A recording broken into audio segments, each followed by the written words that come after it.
a very good day to you all, lovely people, and welcome to My Women. Welcome to My Women, the Women Empowerment Show. You know, many women would rather keep their sex lives behind the closed doors for a variety of reasons. And some of them do not have much in the way of interest based on religious or cultural beliefs. And in some cases, due to psychological issues or problems in their relationships, coupled with their own set of personal beliefs and treatable psychological or biological issues that are always beyond their control. But the question is whether or not sexual empowerment is a good thing. With me to discuss this very sensitive topic today, which is shunned by many, including myself, is our own queen of the airwaves, counselor, the Soul Sissy, as I call her, and many others also call her. But before then, enjoy our theme song. She is a Woman by Riala from Ghana.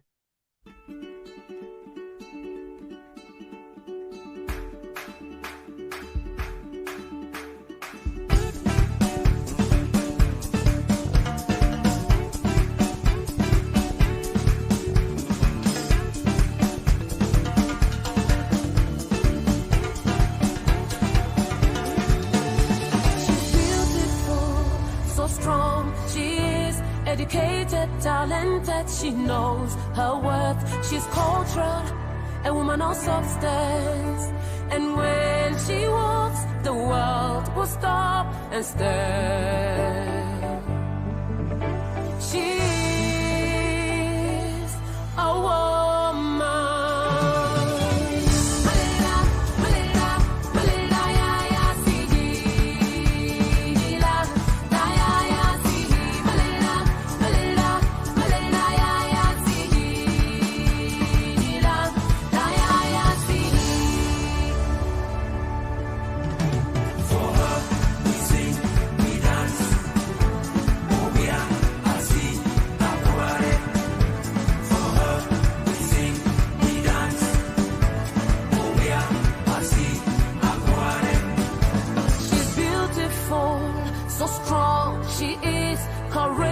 And fearless, she knows her worth. She's graceful, a woman of substance. And when she walks, the world will stop and stare. She's a woman.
Welcome back to My Women, lovely viewers. And we have the Soul Sissy in the house today to discuss all you need to know about sexual empowerment.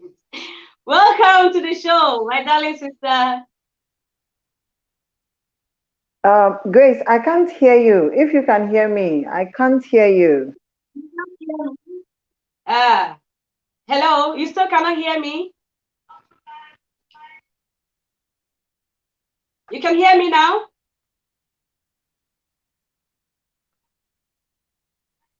Okay, while we're working on the sound, please, lovely viewers, be patient with us.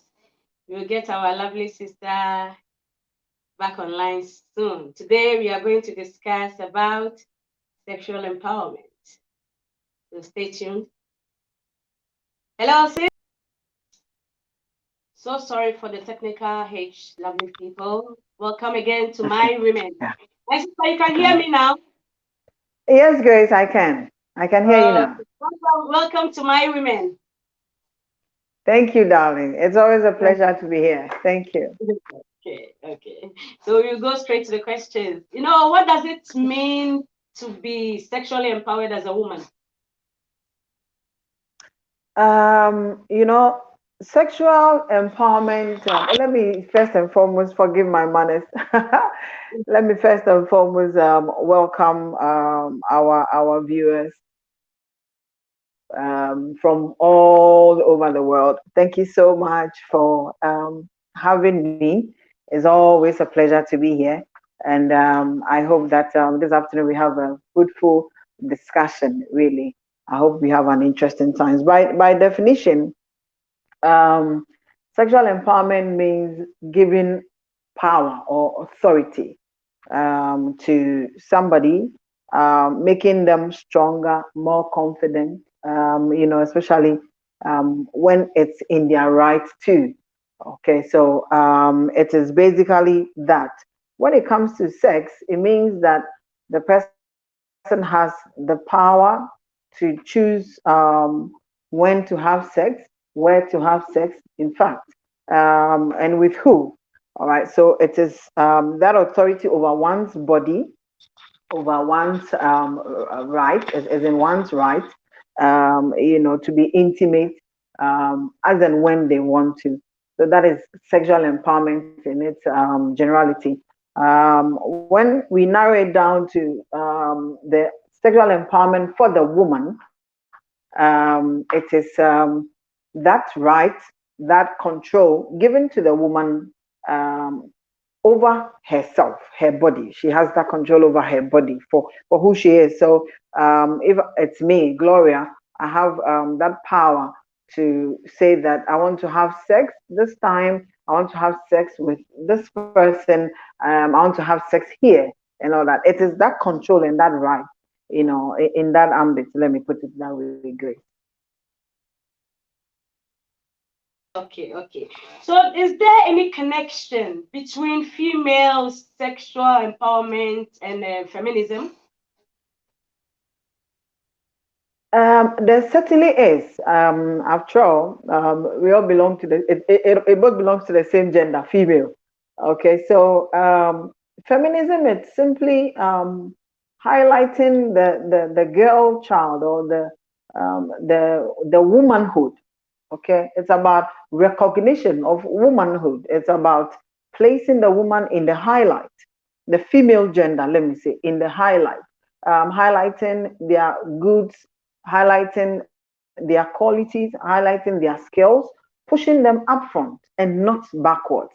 Okay, so basically, if sexual empowerment has any connection with feminism, it's about giving the woman her rights when it comes to sexuality, highlighting her sexuality, giving her that control and that power to stand, I mean, as a woman, when it comes to her sexual choices, sexual influences. I don't know if you can hear me, Grace. So yes, there is a connection, there is a link between the two. It is basically highlighting the sexuality of womanhood or of the female gender. Okay, well explained. Many people wonder if there is any real connection or relationship between a woman's self-esteem and her sense of sexual empowerment. Can you explain? A lot of it, Grace. You see, let me take you to Africa. Here in Africa, the society pushes the male gender up front. The male gender is given a lot of opportunities. The male gender is given a lot of access.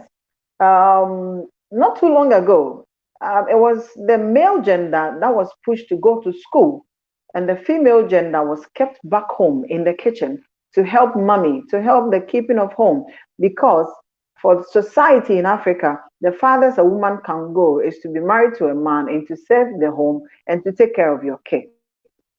Okay, so it is now that we have decided to turn the table around because we have realized that when you put both genders, I mean, on the same pedestal, there are qualities that will come up if they are paired like that. I mean, if they are given opportunities, let me not even say paired. If they are given opportunities, the woman can also do a lot of good other than just being a wife and a mother, okay, and taking care of the home, cleaning the home, cooking for the kids and stuff. All right. So by giving us that empowerment, the woman is able to up her self-esteem. She's able to believe in herself. She's that I can do this. She's able to get that voice to speak, to say that sexually I can do this. Sexually I want to do this. Sexually I want to be able to have a say. I want to be able to have a say, for example, in a certain sex position, for example. I want to be able to say that, touch me this way. I want to be able to say, don't touch me this way because it doesn't make me feel good. So, sexual empowerment, yes, gives a woman, I mean, it pushes her self-esteem. It boosts our self-esteem because you are able to have a voice, to vocalize what you are feeling, to be able to say, I want this, I don't want this. I mean, so that you are allowed to share your opinion. So yes, sexual empowerment has a lot of, connection with self-esteem. In fact, it boosts our self-esteem. If we are given that opportunity to be empowered sexually, we are able to, boost our self-esteem. We are able to push ourselves out, believe in ourselves, have a voice, be able to put our foot forward when it comes to our self-esteem. Right. Very much. Thank you very much for that explanation. Oh, sister, as Christian women, is it okay to be sexually empowered? Or is it okay to be called a sexually empowered woman as a Christian, or as the movement of sexual empowerment entails the freedom to express oneself sexually and also to be attracted to whosoever you desire, including same sex. So do you think that is godly, or is it biblical, or anything like that? You can explain. Okay. First part is whether a woman. Grace, help me with the first part. Let me take it a bit in bits. Down.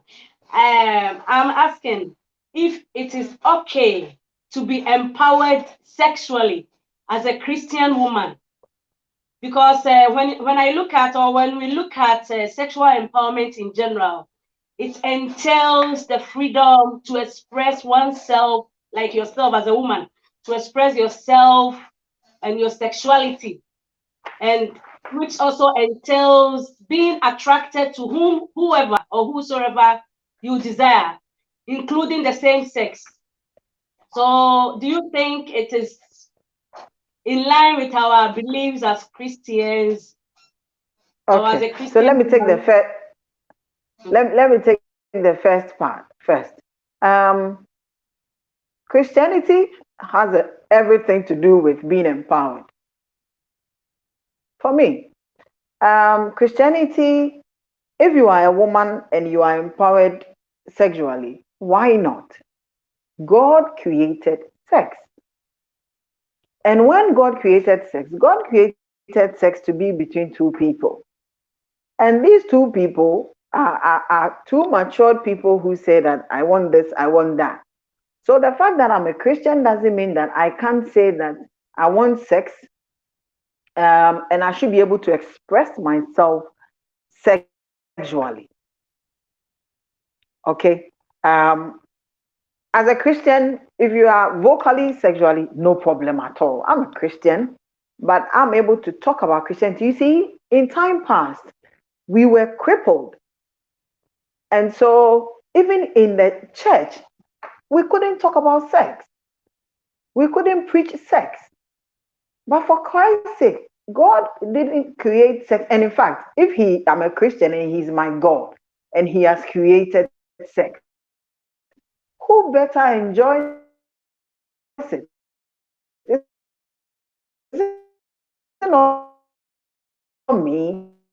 It is for me. He created it for me.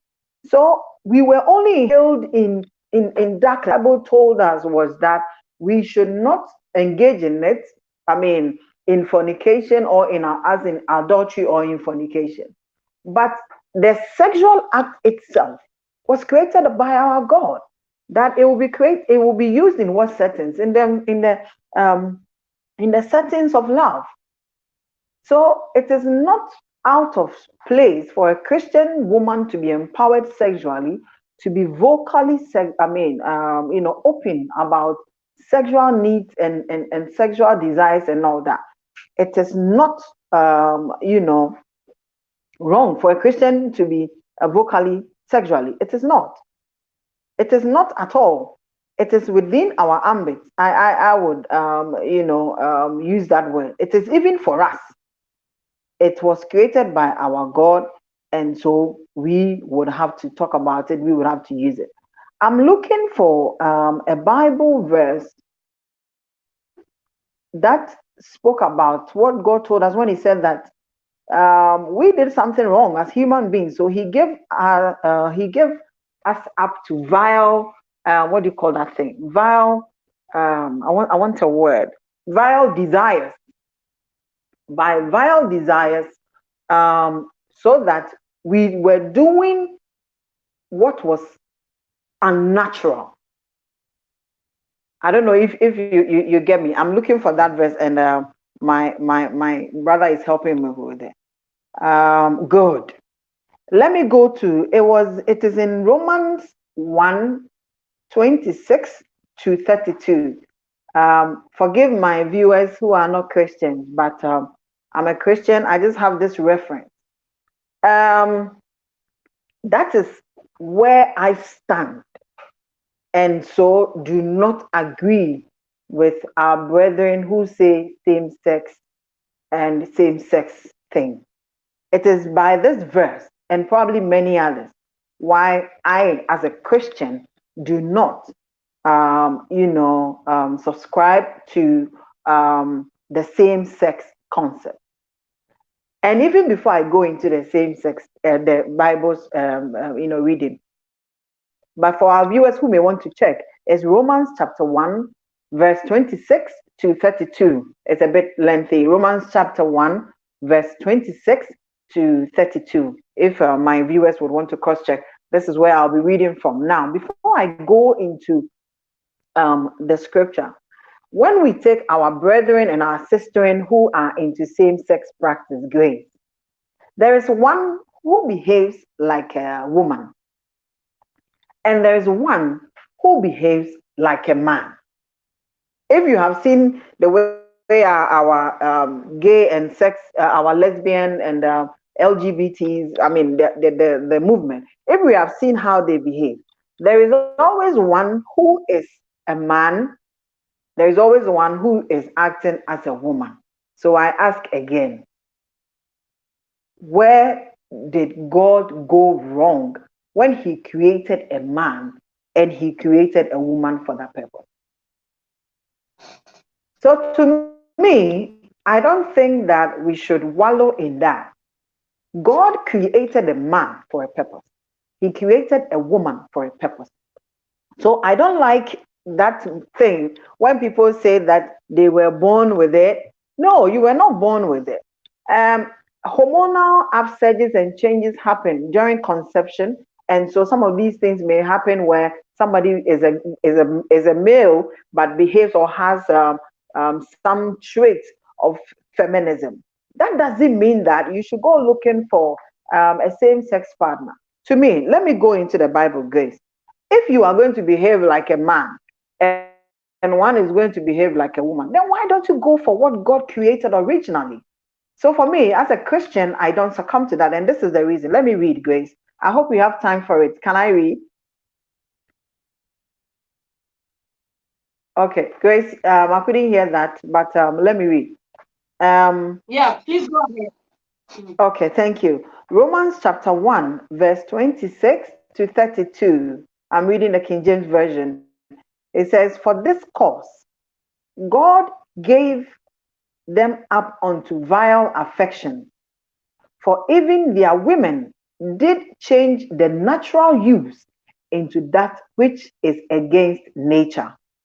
And likewise also the men, leaving the natural use of the woman, buried in their lust one towards another, men with men, working that which is unseemly, and receiving in themselves that recompense of their error which was meet. And when and even as let me go, and even as they did not like the retain God in their knowledge, God gave them over to reprobate mind. Grace, listen to this. To do those things which are not convenient, being filled with all unrighteousness, fornication, wickedness, covetousness, maliciousness. It goes on and on, right on to verse 32. So I'm saying that just the verse 26 and 27, my viewers can later go and read the entire. It was something that we did wrong as human race. That Bible says that for this cause, for that thing that we did wrong, God kind of gave us up like that to all those vile affections, so that we, instead of using the natural way, we turn against the natural. Grace, what is the natural? When God created the heavens, God created an Adam, and through the ribs of an Adam, there was an Eve.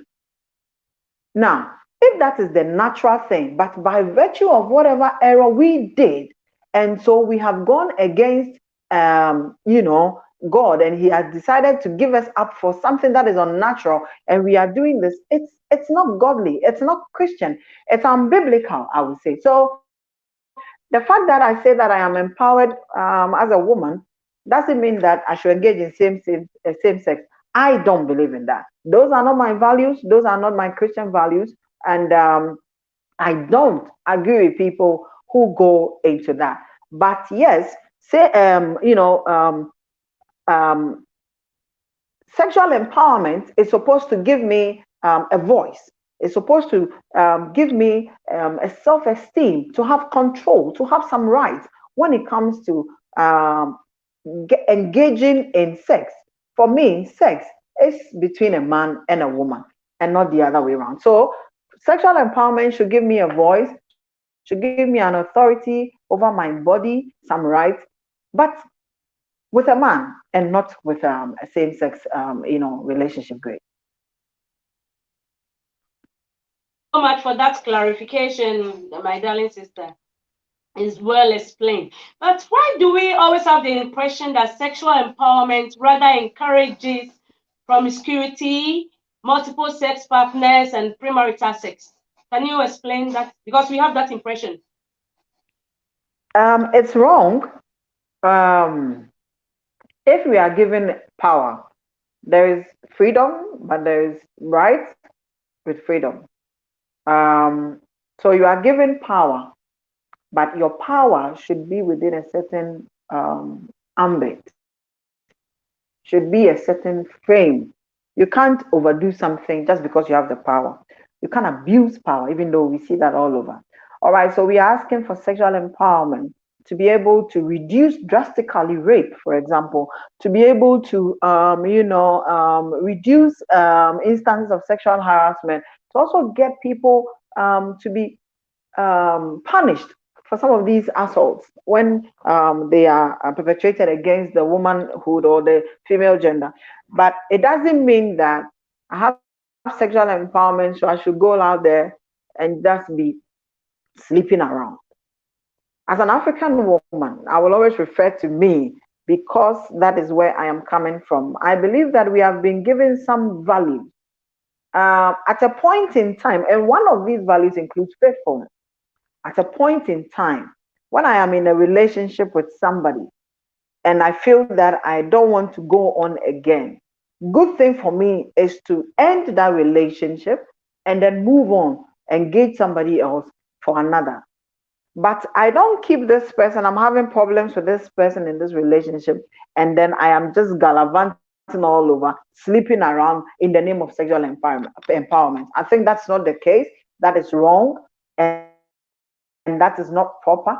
So if you are given, if there is an impression out there, it is wrong. Yes, you have control over your body. Unfortunately, I have heard youngsters who say that, oh, it is my vagina. I choose to give it to whoever, and then it doesn't matter if it's going to be two or three, four, five people because it is mine. Well, it may be yours, but you must use that um, organ appropriately. And in fact, you must place value on it. I always say, place value on that organ that God gave you as a woman. Don't just throw it. And in the Bible, like we see, that valuables have been thrown, before pigs. No, that is not proper. That should tell you that God has blessed you with something that if you use it appropriately, it can really become, how should I put it? I mean, it can bring you good, but not to be thrown out there before pigs. Give it to anybody, whoever, just because you can. No, put some value on that womanhood. Put some value on that vagina. Don't just throw your gold before the pigs because you think you have it in abundance. It is your gold anyway. Well, yes, it's your gold anyway. You can give it to whoever, but please, for Christ's sake, gold is to be treated like it is. How many people have seen pigs with gold in their snout? Because pigs go out there, they eat in the mud and stuff, and then you see a gold ring in their snout. No, it's not done. So gold cannot be given to pigs. So until you place value on that womanhood, until you place value on that vagina, well, unfortunately, you'll be treating it like it is, like we see people do it. In one of my videos that I did not too long ago, I said that sex has become nothing. Sex is selling now on the market. Sex is selling on the market, and it has become so cheap, unfortunately. But I don't believe God created sex to be so cheap. But it has become the cheapest means to riches. It has become the cheapest means to the top, sort of. I mean, quote, has become so cheap that people don't value it anymore. But I want people to go back. What was the purpose that God created sex for us? Yes, for pleasure, and also for procreation, and for bonding spiritually and bodily with whoever you say you love. All right, so let's not just be throwing our gold before the pig's grace. I don't think that sexual empowerment should put us before, I mean, I don't know how to say, should make us throw our value away just because we think we have been empowered to do so, Grace. Thank you very much. Well spoken, my darling sister. So we'll take a short break to read some of the questions and contributions we have from our lovely Grace. Viewers. Welcome. Okay. Welcome, my darling sister Diana, sister Annalyn, sister Mercy, sister Instead. Thank you so much. Beatrice, Sir Samson, Hero. We are so happy you've joined us, and all you lovely people watching us live on Facebook and on YouTube. Sister Mercy says you are looking sweet, sis. Thank you very much, my darling sister Mercy. And Sister Diana says sexual empowerment is understood as a multidimensional process comprising of a variety of attitudes and behaviors. It can be impacted by culture. What are your views on that? Sis, do you have any response to that? Sister Diana's question? Yes, especially the latter part that says that it can be impacted by culture. As Africans, our culture have at a point kind of placed us in the background sexually. We are to lie down and just take it as it is given. And so, yes, our society has that. But also, it is by this same impact that we are picking a few things from our Westerners, from our much more advanced, world, that is giving us some voice to be able to speak about sexual empowerment. It is, yes, it comprises of attitudes and behaviors. It is true. When you are sexually, empowered, there is a way you are able to carry yourself. You are able to, put forward a certain attitude, and people see you in a certain light.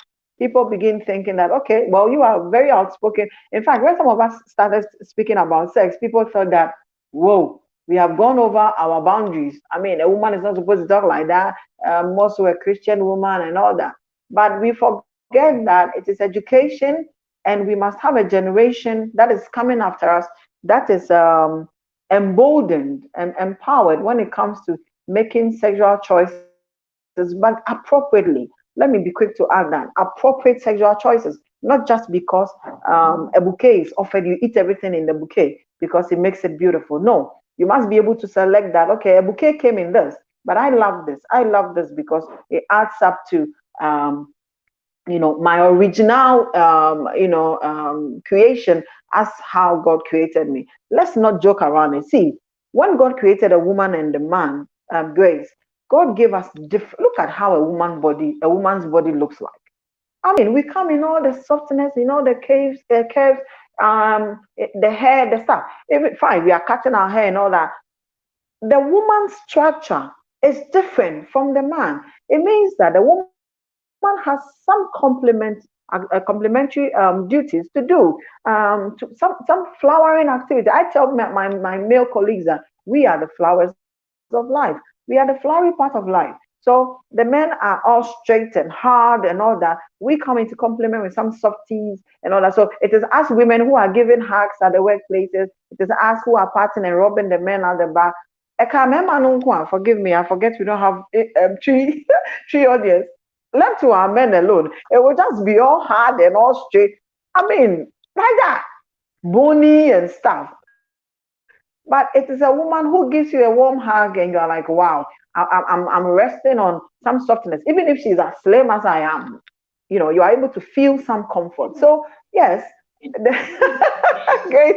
So the way God created us in our differences are unique, and the uniqueness is to complement each other.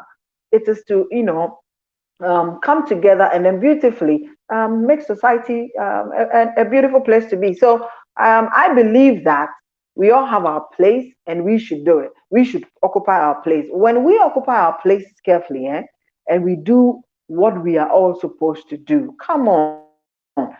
The world we will create will be so beautiful, so peaceful, and all that. So, yes, I agree with her that it is impacted by culture, but it has to be the positive side of culture, not the negative side.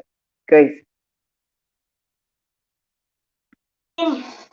Thank you very much, my darling sister. Beatrice says, very educative program. Kudos to you. And Sister Diana again says, the Bible says, sorry. Sorry, I know. Sorry, Grace. Sister Diana said, the Bible says that God created man and woman, making reference to Adam and Eve. If you are married, it is okay for you to explore and enjoy your sexual gratification. The problem exists whenever sex is abused. Sorry. The problem exists whenever sex is abused or is done inappropriately. For example, when someone is raped or is committing fornication, sex is for married people. How would you address this issue? Sis. Okay, Grace. Dinah, hello to you and thank you for your question. Sex is for married people. I believe that. I agree with you. I believe God created sex for marriage. I believe that. I belong to that school that believes that. I wouldn't want to talk plenty on it. It's only unfortunate, like the body is. Every now and then, the body will call. Hormones are calling, and drawing you to the opposite sex. You feel tingles. They touch you. They speak a word, and you go all gaga. And unfortunately, we have sex out there. It also comes down to how cheap we have made sex. And so if I can get sex even before I marry, why waste time and marry? Unfortunately. So that is how come that fornication is all out there, adultery is all out there. I mean, it's I mean, and so what? It's nothing, all right. But that is not supposed to be the case. I agree with you, Diana. It belongs within the marriage setting. If in fact we all were going to do that, we wouldn't have had a problem with God at all. I believe we wouldn't have had a problem with God at all. Frankly, I don't know how God will judge us when we go to heaven, because if we take a percentage of people who never had sex before they got married, I'm thinking it's going to be very, very small. Very, very small. But well, I'm not God. I am human. So let me enjoy my humanity here. When we go, God Himself has a way of, judging us. After all, we are His. But it's true. It's supposed to be within the ambit of marriage. Unfortunately, it is not happening. But I agree with you, Dinah. I agree with you. Grace. Okay, sister, thank you very much. So, sister, you made me laugh You're this enjoying afternoon. the thing before marriage. I'm really enjoying, and I'm enjoying my sneezing as well. Sister Inse, Sorry, dear. So sorry. Sister Inse Samuel Kasali. She says, "Good afternoon, ladies and full-time buzzers. Good afternoon, lovely. Good Sister afternoon. Inse, my pastor's wife. God bless you for joining us. It's always a joy to see you." Sir Samson says, and that's Hero, your brother Hero. He says, "You are wonderful, Mrs. Yeah, yeah. I'm watching Ajuman. I love programs like this about sex. And you also compare things with the Bible, and it makes it more educative for us. God bless you so much. And we love you so much. And we love so much." Hey, that's something. Your terms are very serious. Thanks for joining us. My dear friend George Jr. We are so happy you are watching us today. Beatrice is asking, when a woman is sexually empowered, the men's, I think she's rather contributing. She said, when a woman is sexually empowered, the men see her as proud or rude. Sis, is that true? Men see women who are sexually proud or rude? There are two ways to it. Okay.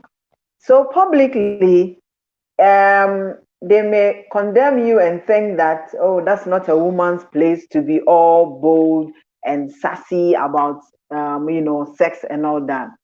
Even though I must commend society, lately, society is accepting that women can boldly come forward and then, express our empowerment sexually and stuff. But guess what? Let me tell you the secret behind that. Even though the men may condemn women outward and publicly, in the bedrooms, men want their women to be sassy, to be frisky. They want women to take charge. They enjoy women riding and, in fact, directing the sex. So in the bedrooms, they enjoy it. But if we have to come out and talk about it, our men say no. Why? That is double standards. So they should allow us, just like we're able to express ourselves in the bedrooms, to be able to express ourselves to publicly when it comes to conversation, when it comes to discussions like this. I think that our men should allow us. After all, the sexual engagement is between the two of us. So we should not give dominance only to them. I posted something on my page not too long ago. I was asking about how men feel when women take charge.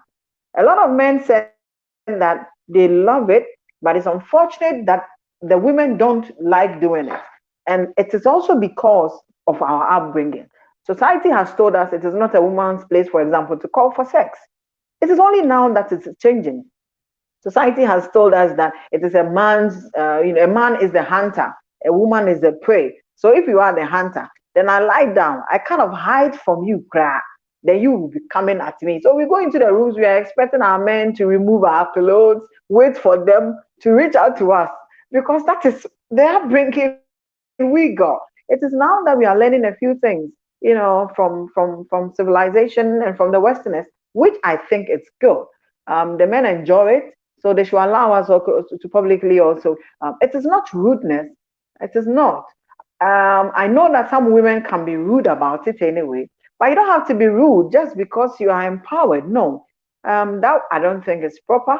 I don't think it's appropriate. We should use our sexual empowerment beautifully, and it will blow people's mind, and not to incur their wrath unnecessarily. What is there to be rude about anyway? If you are expressing sexual, empowerment by your choices you make, by sexual positions you want, by having control over your body. I want to have sex now, no, delayed. I mean, why not? So I don't think that we should be proud. We should be rude. We should rather be empowered. Great. Empowered, not rude, Not or not to be rude. seen as rude. Hmm. Okay. So Beatrice has another question. She said, when does the empowerment become too much or abuse? Or how, sometimes they say too much of everything is bad.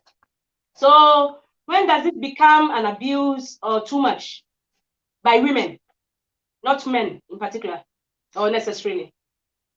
Yeah, okay. So it is he who has the power that has the ability to abuse it. Okay, so when per your sexual empowerment, you decide to you know take advantage of other people. So per your sexual empowerment, you are raping. Per your sexual empowerment, you are just taking people, or I know people who have to engage in some sexual positions that they don't like, but because you are my partner and you say you want it. Do you understand? So we abuse the power when we go overboard with what we have. When you kind of torment the other person with what you have, because whatever power and right you have, it ends where another person's own begin. It's simply so. So yes, you have power, but you don't eat into somebody else's harvest. That is not your territory. So use your power within your ambit, within your reach, within your circumstances, within your environment. If it's in a relationship and you have a partner, and then he wants to,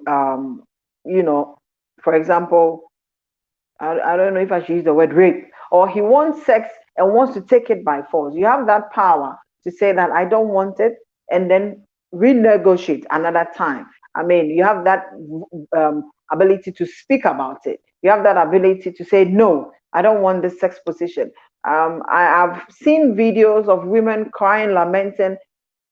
Their partners are giving them, if it's allowed to use, for me to explain, to use in your on your set. Partners are giving them anal sex. I mean, women, and then these men want to give them anal sex, and they don't want it. These are supposed to be partners, husbands. Some are in marriages, and they say, no, I don't want it. They are abused, they are raped for it, they are taken by force. So if it is a reverse, you have a husband, you are a woman, we are talking about sexual empowerment, and probably you are handling your man's sexual organ in a certain way that is abusive, that is hurting, and all you think that, oh, he's my partner, I can take that organ anytime I want. No, no, because we are condemning it on the other side. Let's condemn it on the reverse. You can't just take it because you say you have the power to. Okay, no, you can't just do that. Sex must be communicated and it must be agreed upon. So it will be to an extent where you are abusing the other person, where you are taking them by force, or in fact, you are virtually suffocating them with your sexual power that you say you have. But sis, you know that unfortunately, women or wives in particular who say no to certain forms of sex with partners are considered uptight and old-fashioned. But does it necessarily mean that being sexually empowered, because you just stated it, that you don't have to agree to everything, but must you, as a woman, in the name of sexual empowerment, agree to everything, every form of modern sexual practices, regardless of how you feel? Because you made mention No, of, I want to emphasize on it so that women listening will understand, will come to terms with it. it's a big no, Grace. It's a big no. You see, the beauty about sex is that I love you, you love me. You want me, I want you. We want to commune spiritually and bodily too. We want to satisfy a certain longing within us. And so I reach out to you, you reach out to me. It is maturity, it is an agreement. Even if you didn't have the intention of having sex, I mean, the person is someone you love, the person reaches out to you, your hormones start boiling and turning you up, you succumb to it. Now, you don't have to give in to any sexual activity just because they say that you are in a relationship. No, I gave that example about married women who are being given anal sex. They don't want it. You don't have to succumb to it. No, sex is supposed to be an agreement. It's a bond. It's a communication. I mean, it's not a master servant thing, give and take. No, that's not it. So you are not supposed to just give in to any sexual. I know that society will condemn you and say that he's your husband, whatever you he's giving, you should take. No, that's not it. Sex is not supposed to hurt me. Sex is not a form of punishment. So if I don't enjoy it, if I don't like it, why should I just be there in the name of I'm a woman, or in the name of I am a wife, and so I must take every sexual activity that is being meted at me? No, it's a big no. I don't think that we should agree to that. If you don't want a certain sexual encounter or an activity that is being given you, you say no. You see, but the how to say the no is probably a problem. There's no need to fight it, but a no, make that silent voice audible. It's a no, and then you are able to tell your partner and know that he will understand. Okay, and I'm begging the men, when you are in a relationship or you are in a marriage and all, and your woman says, I don't want this, please, even if you are at the verge of inserting the penis into the vagina, stop. Otherwise, it will be an abuse to the highest level. Grace, you're laughing. Forgive me. It will be an abuse to the highest level. And in our court of law, in our law court, now, when the law is considering rape, even if you said that, oh, you were too aroused to stop, the law court will not accept that. The law says that even if you were about to enter her, she says no, pull out. All right, so we should not just be made to receive anything in the name of sex, and not be condemned because we can vocally say no to something. I don't know if Grace, I'm clear on that. You are very clear on that. You made me laugh. I'm so sorry. Gloria, so Sissy, it's always fun to be with you. Please let's take a break for more contributions and questions. Okay, dear, uh, that's fine. Hero says, you're looking so beautiful, Auntie Grace. Please do these sex programs for us always. Thank you. Okay. Thank you, my dear brother, Hero. Sister Diana, she says, I strongly believe how one has been indoctrinated or educated about the topic sex will determine how you treat or handle sexual issues in regards to sexual empowerment.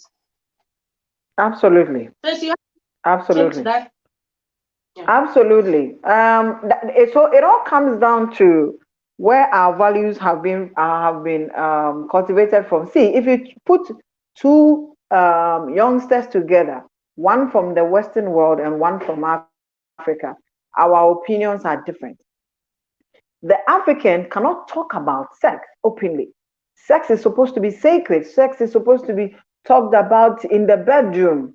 In fact, like that, in the dark. But the Western, even if they are an African and they were brought up in the Western world, will be able to just speak their minds irrespective of their age. And so it is true. Our indoctrination, it starts from our environment. It starts from our society. So I agree with her 100%. It will determine, but for some of us, we have to evolve along the way. We were all brought up as an African, we were brought up not to talk about sex and all that. But along the way, we evolved. We kind of popped up, sort of, when we realized that we could be a tool, we could be a voice to people. So, yes, by indoctrination, but you can also break free from some indoctrination along the way if you so will. If you will not be tagged a rebel in Africa. Well, rebel for good. I mean, I am not holding guns. This is my mouth.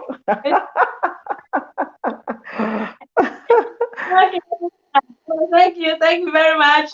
You know, in connection with what you've just said, I want to ask if sexuality education or media literacy education is really relevant in our African societies as it optimizes adolescent girls' sexual empowerment, which is considered alien to our culture.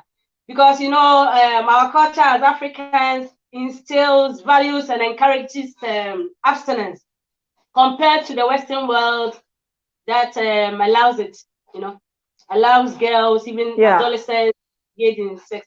So do you think that sexuality education is really relevant and in terms of this sexual empowerment, as it's rather instills that, you know, go and do it then? I get you, Grace. I get you, but I think that education in whatever form, wherever, is good. Sexual education is good.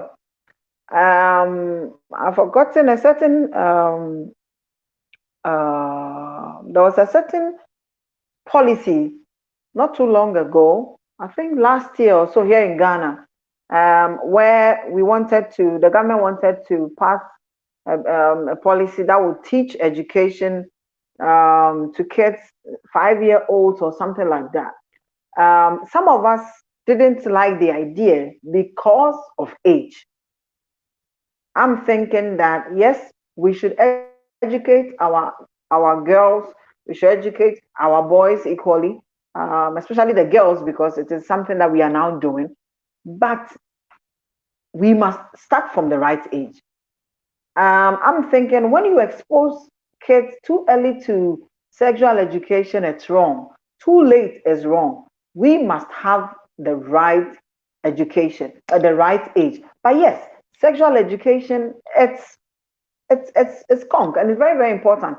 You are supposed to tell your boy that if you insert your penis into the vagina of another, she can become pregnant. And you see, our girls now, 13 years, 12 years, even 9 years, are menstruating. That makes them eligible to be pregnant. So if we get the right age of education, yes, we should tell our boys that if you do this to a woman, do this to a girl, it's not appropriate, it's not accepted, and that it can bring an unwanted pregnancy. And if you are young, you could just destroy your entire future because you've gone in too early. Okay, so education, sexual education is very important, but I think that we should get it at the right age.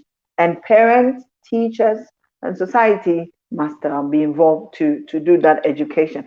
So that if I have educated my kid and he goes out there or she goes out there to meet another kid equally educated, then we have two minds that will not do something wrong because they know the consequences that comes with it.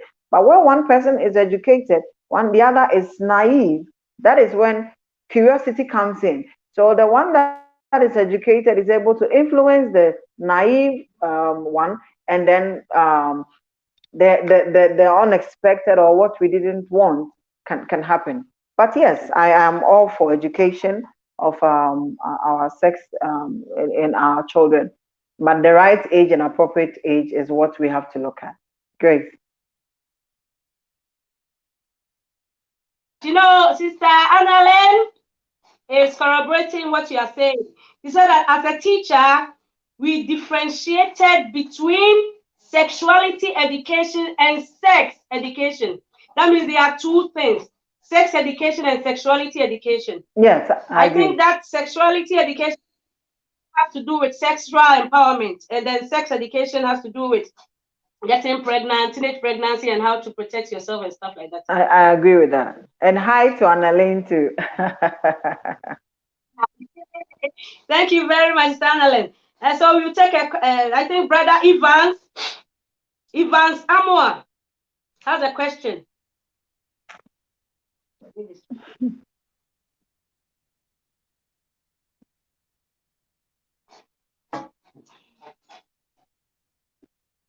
Okay, before I think Ivan Samuel's question is not ready. So let me take a question from Sir Samson. He says, Samson, hero. He says, though sex making is not a war, but please, what advice can you give to those women who say they don't like sex making at all in marriage? then the marriage is not a place for them, because one of the elements in marriage is sex. I mean, and sometimes even though sex is not no, marriage is not medicine to promiscuity. I think that for some people, I know men who will not go out but would want sex a lot of times and from their women. And if you say you don't like sex, please, marriage is not your place. Don't go and worry somebody's son. If sex is not something that you desire, and you're looking for just a companion, go in for a boyfriend, tell him or explain to him that I want a companion. But if you enter into marriage, sex is one of the things, a requirement in marriage. You can't just marry somebody and say that, oh, I married you for other things, but not sex. I don't get that. So it is not appropriate. If you don't want sex, please don't go into marriage. Simple as that. Thank you for the clarification. So Ivan Samoa, he says, I believe our culture has really prevented a lot of people from opening up when it comes to these issues. Thank you for this discussion. I think right. Thank you. You have anything to say, sis, regarding what he said? Our culture has done a lot of bad, though, especially as Africans. I don't know. I'm not saying all bad, but it has done some bad when it comes to topics like this. If sex was between two people, why do you give dominance to just one person? All right, and it is that dominance that was given to the male species. That was how come it has come to stay. But we believe that as we go along, because culturally, like I keep saying, a woman is only supposed to look at in the Bible a lot of instances. When a man wants sex, they will go, he's in the room, whoever the woman is, they will get her, they will prepare her, and then bring the woman to the man. I mean, that's not appropriate. Whether she wanted the sex to happen or not, she's just prepared, she's a maiden, and then she's given to the man. Look at in our ancient times, when our colonial, masters were here, that was also what's happening. He wants some sexual gratification, a fine maid who is probably cleaner, or she has to be cleaned like, I mean, she's so dirty, and then she's prepared fine, dressed fine, hair combed and all polished up, and then given to the boss because the boss wants it. So growing up, people think that is just the way it is. A woman is a sex tool, a sex machine. All she's good at is for sex. And people today make those unfortunate statements. And I think I fight people whenever I hear that. It boils my spirit. I think it's not appropriate. And then they'll tell you that it is us women who have also allowed it. But I think that first and foremost, society kind of give mouth to such thoughts first before we also succumb to it. But gradually, I believe that we would empower ourselves. Even this time that we say we are empowering ourselves and we should be able to talk about it openly, people still cannot. And they will see some of us who are able to speak about it as, hey, you've done well, oh, that you were able to say this and all that. But I think we will get there. Gradually, we will get there. As we all prep our minds that sex is between two people. A man must be able to talk about it. A woman must be able to talk about it, because otherwise the sex can't happen between the two. There must be that agreement. There must be that cohesion, so that we can all talk about our sexual preferences and sexual desires and all that. Like grown, matured adults. Great. Thank you. Thank you so much. Thank you so much for that amazing explanation. Sister Diana said, in the Western society, sex education is taught in schools. As a matter of fact, it is part of our curriculum. Yeah, you are right, my darling Yeah, sister. I mean, even here it is. Just that it used to be, is it in junior high or senior high? So that when the teacher comes to class and he says, today we are going to talk about the reproductive organ, the whole class will go like, yeah, because we are so new to it. I mean, it's not something that we know. So, well, that was why they wanted to start early. But I think that the early was too early for some of us. So we should find a certain peg that we can start appropriately where the child can even understand.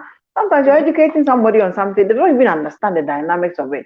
Do you get it? So yes, we should educate them, but at the right age where they can really understand the fundamentals of the education on sex that we want to give them. Not just go there and throw any education out there just because, well, we say we must educate them. Great. Thank you so much. You cannot teach a kindergarten child sexual education. As You a see now, you go and put sex equipment before a kindergarten child. Okay, Beatrice has a question. I think you take the final question and then wrap up for the day. She says sexual education should start from the home, right from when the child can identify her body parts. The home is where sexual abuse is on the increase. Sis, any comment? Yes, I agree. It should start from the home. It should start from the parents. It's true, but you can only give a little at a time. So the child is able to identify their body parts, and it will amaze you. I have an 8-year-old son.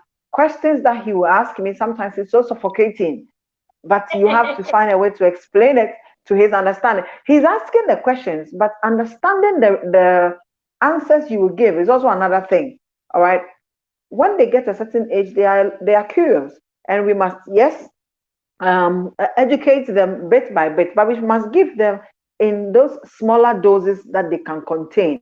So as they age, then we are dropping, we are adding up, we are adding up. We should not just drop it boom like that. I think that when we expose our kids to too much, we would choke them. We will choke them, and it will not be appropriate for them. So yes, let's give them the doses that is suitable for their age. And let me quickly add to that. In this WhatsApp age, the kids are so intelligent.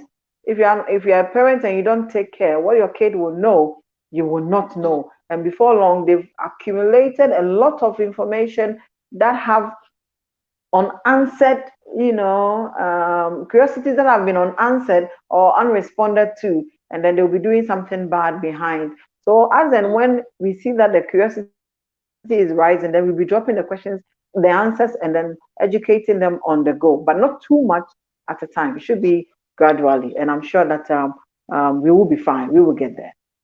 Yes, of course, we will be fine. We will get there. So, sis, I want you to give your final advice, or maybe in conclusion, what is your personal view about sexual empowerment? Just wrap everything up and we'll close for the day.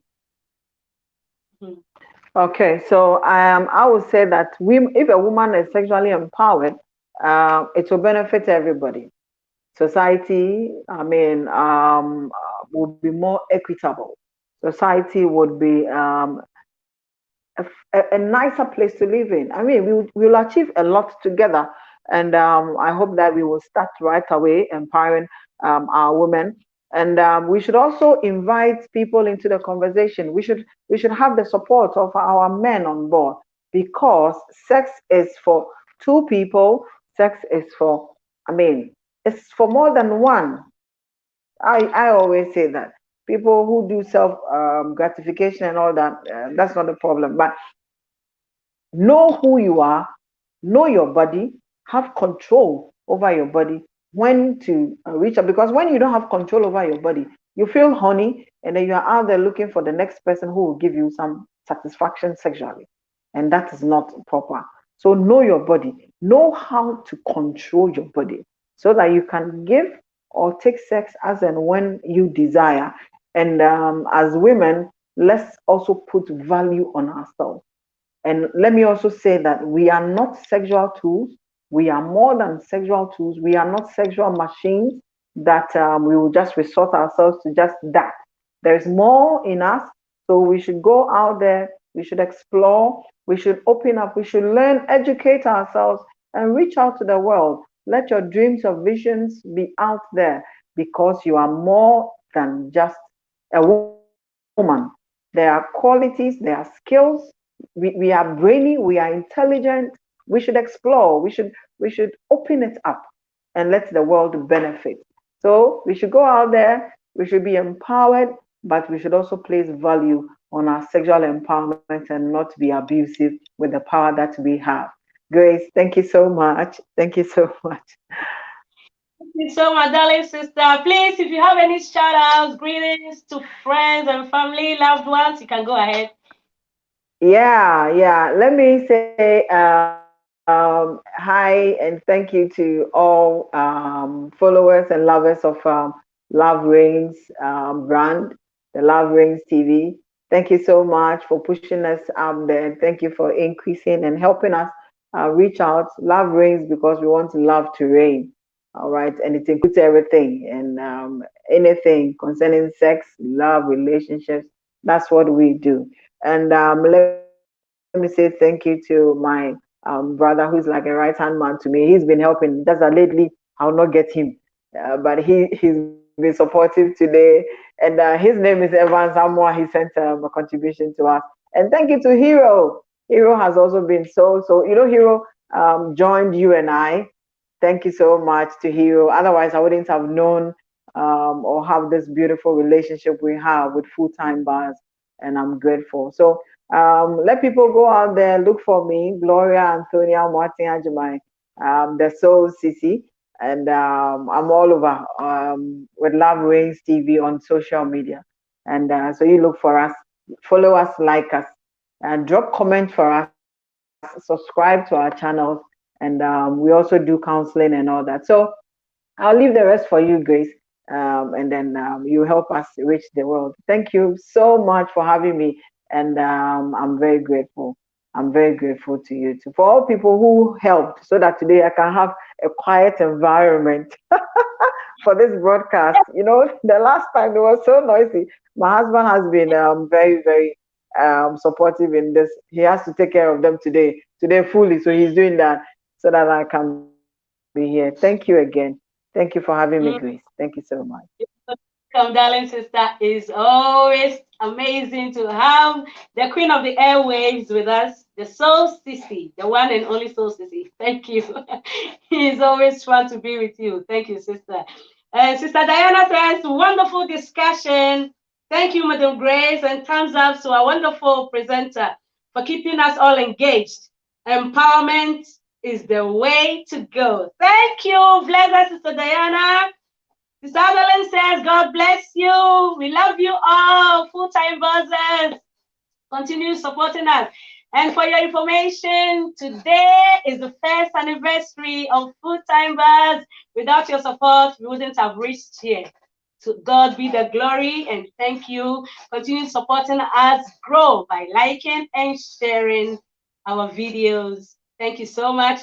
Don't forget to subscribe to our YouTube channel, and here on Facebook, support us always, and God will bless you. Thank you. And I wish you all happy anniversary as Full-Time Buzz is celebrating. God bless you. God bless you. God bless you. See you again another time. Oh, not another time, next week for Africa in Retro States. So then, bye-bye.